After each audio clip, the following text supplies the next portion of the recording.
Tamam. Yine gölgelerinizde şöyle yaşaydı yıldız ağzı. Bir de gaz pilti işleviydi. Yine şu haladan da.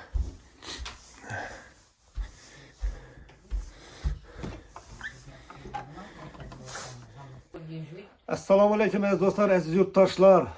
Yana ben hozir Xorazm viloyati Hazaras tumaniga geldim do'stlar. Bir de şurada yine bu Yulduz singlimiz kvartira ijarada turadi bir ko'na joyda. Hali biri yesem boşalt deb tekin şu an nereye baranını bilmay yurtdi. Şurada yine qizi bor, 3 yaşında. Saliha degan, chiroyli farishta qizi bor. 3 qiz uchun bir yordam qilaylik, he? Bo'lami? Bir joyli bo'lsa shu qizam, he?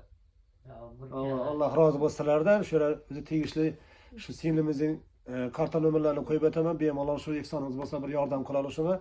Allah razı bo'lsin. Bu singlimizni 15 yildan oshgan bu holatga tushganda ikki ko'z umuman ko'rmaydi.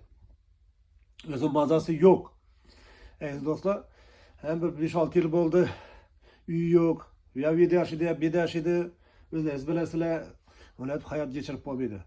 Hozir sizlarga bir yotgan jarayonni ko'rsataman. O'zim mazam yo'q edi. Uzr, shunga majbur turib keldim. Telefon etdi, shundan galingacha deb keldim. Hal ahvol so'rab.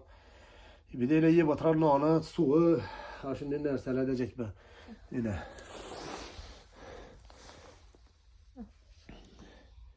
Yine yatışa yulduzum. Maza yok. Yine ahval. Şu haladanda yaşab oturdu yine. Yine.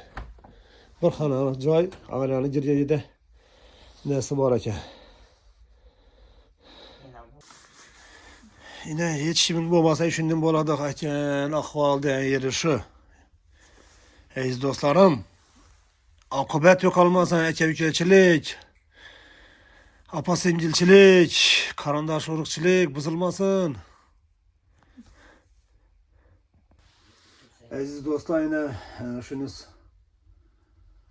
saxiy insonlar ko'p-ku bizning yurtimizda, to'g'rimi? O'zbekistonda bu singlimiz minatib yotmasin, bu yerda o'qilda orasan problema yine yotishida. Shunda yine o'ris xotin qizini qaraydi, boshqa hech kim yo'q qaraydi ya. Uyi yo'q. Shuni iltimos sizlardan shuni bir uylataylik.